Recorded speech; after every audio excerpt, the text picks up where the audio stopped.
Hello YouTube family, कैसे आप लोग। आशा करते हैं कि आप लोग अच्छे होंगे। और मेरी मम्मी एक छठ माई का गाना सुनाने जा रहे हैं, जो कि आपको अच्छा लगे या ना लगे, पर एक बार ज़रूर देखिएगा। और मेरी मम्मी कुछ कहना चाहती है, और सुनिए गाना। सभी को आपको मेरा नमस्कार है और सुनाने जा रहे हैं, लेकिन ज़रूर सुनिएगा। छठ माई के क्यों का गाना है, साल भर पर आएंगे छठ माई फिर। काचही बाँस के चंगेलवा चंगेलवा लागल झालर हो। काचही बाँस के चंगेलवा चंगेलवा लागल झालर हो। माई तही बीचे केलवा शरीफवा झलरिया बीचे शोभेला हो। माई का चाही केलवा शरीफवा झलरिया बीचे शोभेला हो। भरवा उठाबे भरनिहारवा घटवा के ओर चलले हो।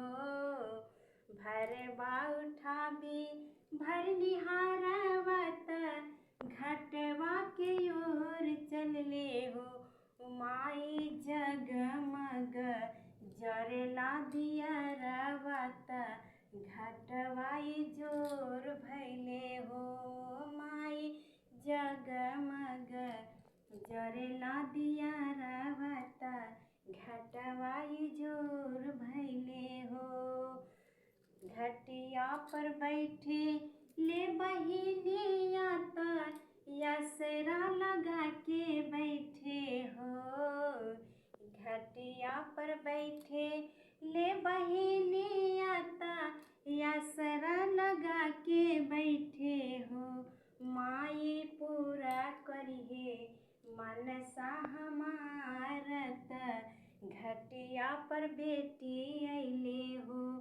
माई पूरा करिहे मनसा हमारत घटिया पर बेटी अइले हो। जल बीच ठारी भेल बेटिया असरा लगा के भैले हो।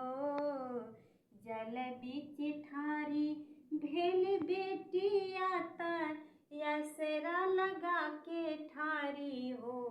माई 3 दिन के भूखल तेवई उठ दुन सूत